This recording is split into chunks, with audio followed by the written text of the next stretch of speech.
Welcome to episode 44 of Instant Expertise Marketing.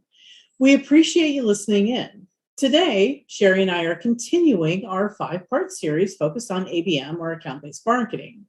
In this series, we are sharing insights on how to create an ABM program from scratch and how to improve the conversions in the program you've already got. I'm Yvette Brown, co-founder of X Promos. I became an entrepreneur at 23 by starting a promotions agency with my then 29-year-old business partner, Shari Nomadi. Hi, and I'm Shari Nomadi. Yvette and I, we have always approached business from opposite ends of the spectrum. And yet, thankfully, we always manage to come to the same conclusions on how to help our clients succeed. Today, we're talking about 11 ways to creatively drive home your account-based marketing messaging. And Shari, before we get into those, I would like to say, because it reminded me of it, that we are in our 33rd year of working together. So happy sort of belated anniversary to you. And I'd like to say that, yes, we really have been, from the very beginning, had these entirely different ways of looking at things, but literally came to the same conclusion, which is what has made it such a great partnership. Absolutely. And the fact that we kind of talk through your perspective, my perspective, just to really understand that, because it helps us in the future when we're building other programs, just having that knowledge from one another. Oh, I didn't think about that. But we still always come to the same conclusion. Absolutely. So today, let's get right to it. I want to share with our listeners these 11 ways that we've put together on how to creatively drive home your messaging. If you've listened to our earlier podcasts, you know that one of the keys to ABM is saying the same thing over and over again, but in different ways. And that may seem like it's mundane, but we're going to talk today about some ways that you can do it creatively. Absolutely. So here we are, your ABM program is live. You've checked the box, you're setting it up, you've got it going. You've ID'd your audiences, you've researched their pain points, you've set up automations and tracking mechanisms, and you've connected sales and marketing. Now that is a ginormous undertaking, right? So the heavy lifting, it's done, but that last mile, it can really, really make or break your efforts. And I'm talking about, it's the hardest mile you can do, or last couple of miles you can do. It's like running that marathon. It's 26.2 miles. It seems great. You're going along. You're at mile 20. Things are still going good.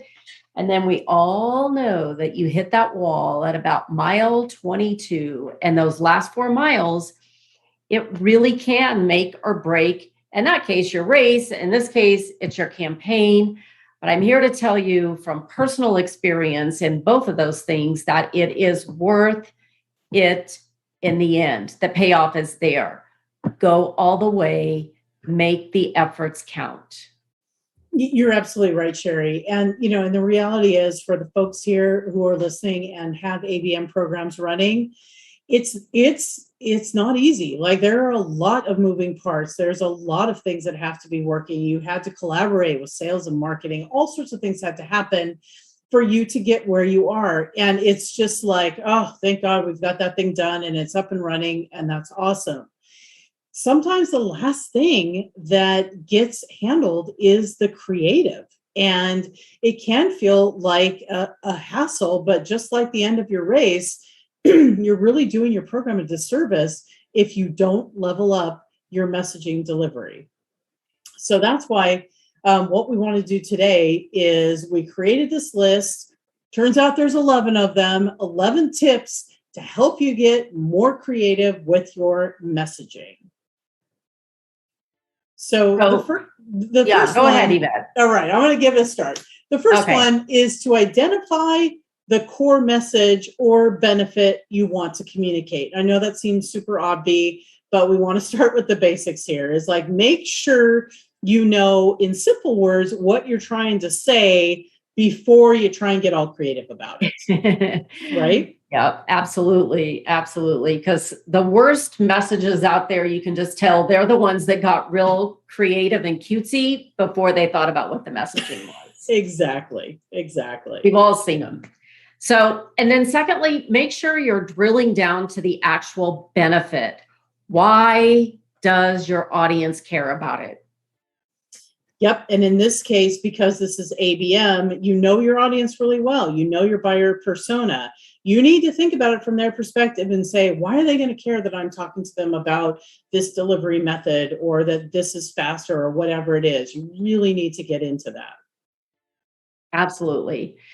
And then next, brainstorm some really different but relatable ways to say it. So, like we said, you've got the messaging. And so, what are some different ways to say that? And like, get your whiteboard out and start brainstorming. Yep, there's no such thing as a bad idea in a brainstorm. And Nope. one great way to think about it is pretend like you have to explain that benefit, that one point, that's all we're talking about. Pretend you have to explain it to a grade schooler or your own child. What kind of words would you use? How would you say it? That's one great way to think about creating a touch point around that. Absolutely. And then imagine and tell a before or an after. It's that transformation story. Maybe you can use a case study to do this because people can really, really like relate to that, identify with it. It just resonates with a lot of people when you have that before and after. Yep, that is a great way to communicate a benefit. The next thing you can do is use what you know about your audience or that business vertical and say it metaphorically. This is a great thing to do, especially when it shows that you understand that space, because that checks some of the boxes about, being able, having you be someone that they know, like, and trust and understand that you understand their business. Absolutely. And the next one is use metaphors around seasonality or pop culture. If you can deliver your ABM messaging in specific time frames. So, for example, the Emmys were last night. So if you could tie that in somehow, that's great. Everybody knows that. Like that's pop culture, seasonality. It's Oktoberfest right now. You could talk about that or Halloween or just fall in general. Like there's always things around these metaphors and seasonality and pop culture that you can bring into your messaging and make it creative. Yeah, and let's not forget that your B2B targets are people. They're humans. They have lives away from work.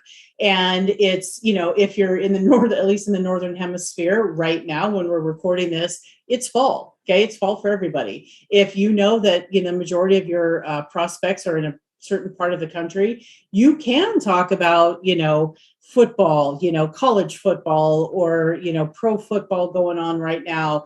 You can talk about maybe a little bit safer but still seasonal is pumpkin. Okay, it's pumpkin spice season, and that can be a fun way to talk about things like that. So don't overlook that. Don't make it all of your touch points, but again, you're trying to say the same thing a bunch of different ways, and this is one way that you can say it creatively that perhaps you haven't thought of.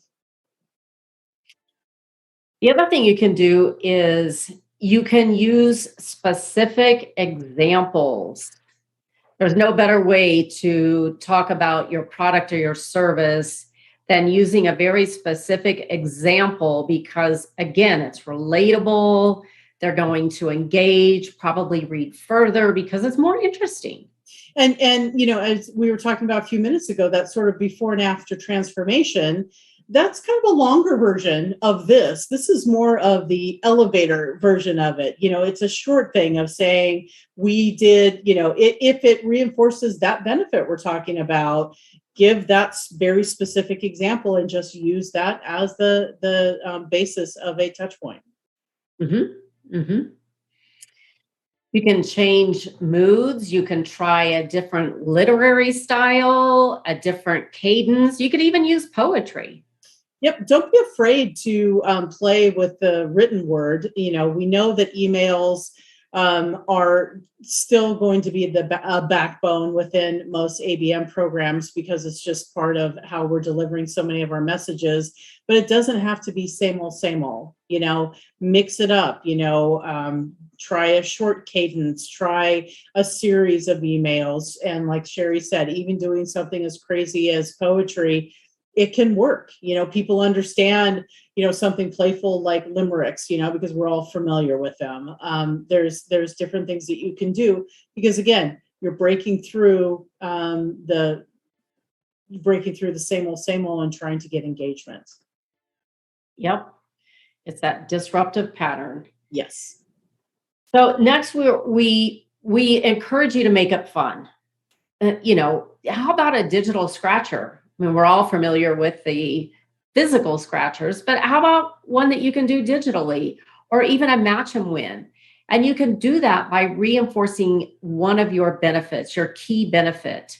And then you can reward engagement from those who did engage by offering prizes to maybe a number of the participants.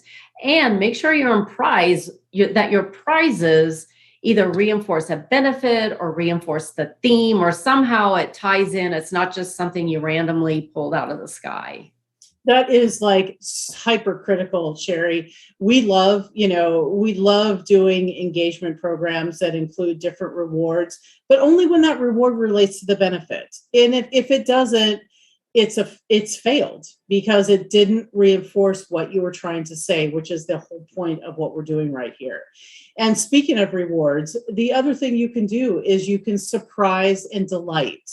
In other words, you can send an unexpected nicety. You can send that digitally, or you can send it in the mail.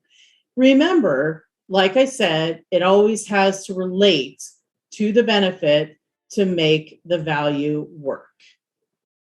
Absolutely. And since one of our suggestions was give an example, Yvette, I think we should give a couple of examples about how we've done this with clients. Absolutely. And I'll go first. Okay. So we were trying to support this idea of taking control of your business. This was a business to business product. So we created a campaign that was called Be the Driver. And the idea was that you're in control because you're in the driver's seat. And it was really relatable and it appealed to our audience, but we even took this a step further. And this is where the make it fun comes in, because we created this really cool VIP exotic car driving event. So these lucky winners that had engaged by watching a series of relevant webinars, they had a chance to be one of the lucky winners to go on this really cool VIP exotic car driving experience. And let me tell you, those people who won are going to be not just clients for life, but they're going to be ambassadors for life, because they came away talking about this like this was the best experience of their life. And, it's such a great point, Shari, because in this case, and again, we're talking about ABM, so your numbers aren't huge. I believe we had 10 to 20 winners, as I recall, in this program.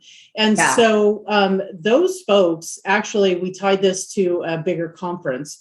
So the folks that went to this VIP event spent the next few days with this client at a conference. And we kept running into them in the hallways and at different sessions. And they were on a different level with that client, right? Like we had leveled them up to a place where that relationship was going to be much stronger and they were going to stay engaged for as long as they continued, working together. So it's really a really special way of creating a relationship that, in the end was going to no doubt increase their lifetime customer value. But absolutely. I got another example real quick on that. It made me think of this while we're talking about it. Another common, I'm going to say, frustration is when you don't have clarity into your business. We have represented a number of different solutions that help with that. So to drive home this message of clarity, we actually sent prospects a direct mail kit that had defogger spray like little spray to, clean off your goggles and stuff, and a branded microcloth. Okay. This was an easy way for the prospect to understand the metaphor of, clarity. And this little tiny reward offered longer term value without breaking the budget. And that's kind of a perfect example of something that reinforces the key benefit and yet has a use for your prospect. That's really the type of thing you're looking for. Yep, absolutely right, Yvette. And speaking of direct mail, like your example and rewards, guys, you don't have to spend lavish amounts of money on these rewards to make an impact. All you have to do is make sure that the messaging resonates and that the reward has some additional value, just like the one that Yvette told you about with the defogger spray. That was, that wasn't expensive. And it resonated with them, and it tied back to the benefits and the messaging. So in short, make it relevant and make it thoughtful. And that's pretty much it. Those are our 11 tips. We hope you've inspired you to try at least one new way to engage creatively. And actually, we've compiled all of these 11 tips into a download. So if you'd like to get that download, or you'd like to know more about ABM, just visit our microsite. It's at abm.xpromos.com. As always, thanks for listening in, and come back again to hear more about ABM marketing insights as we wrap up this series.